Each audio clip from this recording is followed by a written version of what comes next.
Assalamu alaikum, dear students. How are you? I think you are fine by the grace of Almighty Allah. Alhamdulillah, I am also fine. Welcome to BNIS Home School. I am Shariful Islam, Assistant Teacher of Bonotri National Ideal School. Today, I shall take a class for the students of Class 10 English First Paper. Dear students, let's start the class. Dear students of Class 10, according to your text exam syllabus, class now 27. Homework now 27. Dear students, today I shall take a class on informal emails, question now 11. So dear students, তোমরা দেখো notice it. Today our topic is informal emails, question now 11. তো সুপ্রিয় শিক্ষার্থী, দশম শ্রেণীর তোমরা ইতিপূর্বে ইমেলের উপর ক্লাস পেয়েছো। তো তোমাদের ইমেল হচ্ছে 11 নাম্বার আইটেম, ইংলিশ ফার্স্ট পেপারের 11 নাম্বার আইটেম হচ্ছে ইমেল। তো তোমাদের লেটারের যে অরের যে অপশনটি, সেই অরের অপশনে ইমেল আসতে পারে, লেটারও আসতে পারে পরীক্ষায়, তোমাদের ইমেলও আসতে পারে, যে কোনো একটি আসবে। তো সেক্ষেত্রে তোমাদের ইমেলটিও তোমাদেরকে শিখে রাখতে হবে, এবং ইমেলটি তোমাদের অনেক গুরুত্বপূর্ণ, কারণ এখন যেহেতু লেটারের ব্যবহার আস্তে আস্তে কমে আসতেছে, সেক্ষেত্রে যেহেতু আমরা মডার্ন এজ, আমাদের আস্তে আস্তে প্রযুক্তির ডেভেলপমেন্ট হচ্ছে, তো সেক্ষেত্রে তোমাদের ইমেলটা অনেক কার্যকরী একটা ভূমিকা পালন করবে ফিউচার কেরিয়ারে। তো সেক্ষেত্রে তোমাদের ইমেলের সম্বন্ধে তোমাদের ভালো ধারণা থাকতে হবে। তো আমি আজকে দেখো তোমাদের ক্লাসটি যেভাবে সাজিয়েছি, ডিয়ার স্টুডেন্টস, এখানে একটি ইমেল রয়েছে, আমাদের এখানে একটা ইমেল রয়েছে। তো আমি তোমাদেরকে ইমেলটি বুঝিয়ে দিব, এবং এখানে তোমাদের হোমওয়ার্ক রয়েছে, এবং আমি হোমওয়ার্কটি বুঝিয়ে দিব। তো সুপ্রিয় শিক্ষার্থী, দশম শ্রেণীর তোমরা স্যারের ক্লাসটি মনোযোগ দিয়ে ফলো করলে আশা করি অনেক কিছু শিখতে পারবা। তো চলো আমরা আমাদের মূল আলোচনায় চলে যাই। 1 number, suppose you are Nahid,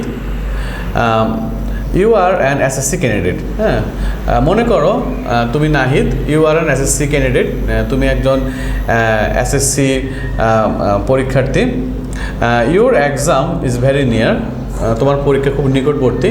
now write an email to your father informing him of your preparation for the examination progress of studies. তাহলে দেখো যে এখন তোমাকে একটি ইমেল লিখতে বলা হয়েছে তোমার বাবার কাছে, ইনফর্মিং হিম মানে তাকে জানিয়ে, of your preparation for the examination মানে পরীক্ষার প্রস্তুতি সম্বন্ধে জানিয়ে, অথবা প্রোগ্রেস অফ স্টাডিজ মানে পড়াশোনার উন্নতি বিষয়ে জানিয়ে বাবার কাছে একটি ইমেল লেখার কথা বলা হচ্ছে। আসলে দেখো যখন তোমরা ইমেল লিখবে, তখন তোমাদের প্রথমে যে টু থাকবে, টু হচ্ছে যে রিসিভার্স, যার কাছে তুমি ইমেলটি পাঠাচ্ছ, সেই রিসিভারের এখানে তার নাম থাকবে, অথবা তার এখানে ইমেল নাম্বার, ইমেল অ্যাড্রেস থাকবে। তাহলে দেখো এখানে আমি যে তার এখানে হচ্ছে যেহেতু বাবার কাছে লেখা হচ্ছে, তাহলে এখানে আব্দুল করিম @hotmail.com এটি হচ্ছে তার ইমেল অ্যাড্রেস। তো প্রথমে আমরা ইমেল অ্যাড্রেসটি লিখব, তারপরে হবে আমাদের যে সাবজেক্ট। তো সাবজেক্ট হচ্ছে যেই বিষয়ের উপর ইমেলটি লেখা হচ্ছে, সেই বিষয় সম্বন্ধে আমরা ইন ব্রিফ বা আমরা শর্ট করে আমরা এই ইমেলের সাবজেক্টটি লিখবো। তাহলে দেখো এখানে subject my preparation for the examination, যেহেতু পরীক্ষার প্রস্তুতির বিষয়টি রয়েছে, এজন্য আমাদের টপিকস রয়েছে মাই প্রিপারেশন ফর দ্য এক্সাম। তোমরা এখানে প্রোগ্রেস অফ স্টাডিজও লিখতে পারো, তোমরা চাইলে প্রোগ্রেস অফ স্টাডিজও লিখতে পারো। তাহলে দেখো প্রথমে হচ্ছে Abdul Karim @hotmail.com, subject my preparation for the examination. তারপর দেখো এখানে সলিউশন, তারপর তোমাদের সলিউশনের যেই অংশটা সেটা আসবে। তাহলে my dear father, I have received your email.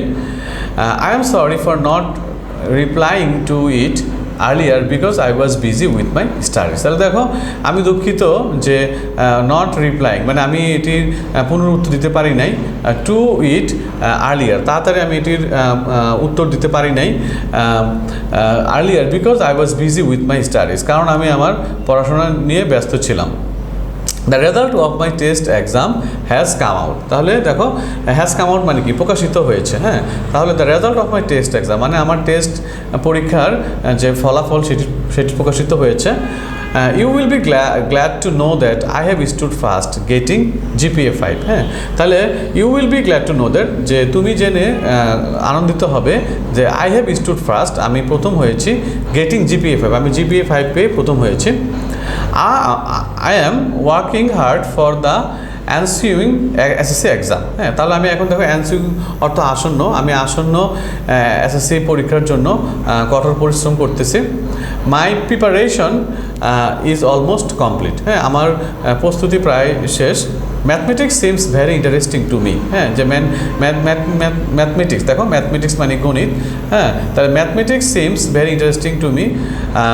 I hope I would be able to cut a good figure in math. হ্যাঁ, তো আমি আশা করি যে I would be able to, আমি সক্ষম হব to cut a good figure in math, যে আমি ম্যাথে একটি ভালো নম্বর পাবো।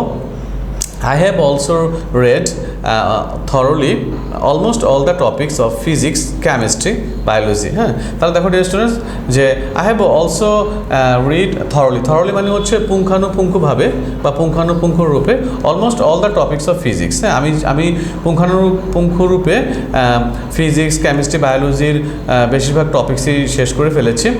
As I have been well of in language, যেহেতু আমি ল্যাঙ্গুয়েজে বা ভাষা দক্ষতা আছে, আমি ভাষাতে আমি ভালো, আমার ভাষা দক্ষতা আছে। I think I will do well in English and Bangla, যে I think I will do, আমি মনে করি যে I will do well in English and Bangla, যে আমি ইংলিশ এবং বাংলাতে ভালো করতে পারবো। Moreover I have solved different questions of quite a good number of boards and schools from the test papers. তাহলে দেখো যে I have solved, আমি সমাধান করেছি different questions of quite a good number of, বিভিন্ন ধরনের কোশ্চেন, হ্যাঁ, বিভিন্ন ধরনের প্রশ্ন of quite a good number of boards, বিভিন্ন বোর্ডের যেই কোশ্চেন, হ্যাঁ, অ্যান্ড স্কুলস, এবং বিভিন্ন স্কুল যেগুলো রয়েছে ফ্রম দ্য টেস্ট পেপার থেকে সেগুলো আমি সমাধান করেছি। আশা করি তোমরা বুঝতে পেরেছো। তারপর দেখো পরের যে অংশটি, I am well with best wishes to mother and love to the younger brothers and sisters, yours affectionate son. তাহলে অ্যাফেকশনেট মানে স্নেহময়, ইউর অ্যাফেকশনেট সান নাহিদ। তো সুপ্রিয় শিক্ষার্থী, এ হচ্ছে আমাদের ইমেলের আলোচনা। আশা করি তোমরা বুঝতে পেরেছো। তো তোমরা যখন ইমেল লিখবে তখন তোমরা তোমাদের হাতের লেখা স্পষ্ট করে লিখবে এবং তোমাদের স্পেলিং যাতে মিস্টেক না হয় সেটি খেয়াল রাখবে, এবং তোমরা তোমাদের হাতের লেখা নিট অ্যান্ড ক্লিন করে লিখবে। তো এই হচ্ছে বিষয়। আর তো তোমাদের হোমওয়ার্ক দেওয়া প্রয়োজন সুপ্রিয় শিক্ষার্থী, দশম শ্রেণী। তো তোমাদের হোমওয়ার্ক দেওয়া রয়েছে এখানে, দেখো homework email preparation for the exam, CW2SW। তো তোমরা এই হোমওয়ার্কটি করবে, যেটি CW2SW এটি করবে তোমরা। তো সুপ্রিয় শিক্ষার্থী, এই হচ্ছে আমাদের আজকের আলোচনা। তো পরবর্তীতে আবার নতুন কোনো ক্লাস নিয়ে আবার হাজির হব। তোমরা হোমওয়ার্ক করবে এবং হোমওয়ার্কটি রবিবারে স্কুলে সাবমিট করবে, কারণ তোমাদের হোমওয়ার্ক থেকে নাম্বার যোগ হবে। তো সবাই ভালো থাকবা, আল্লাহ হাফেজ।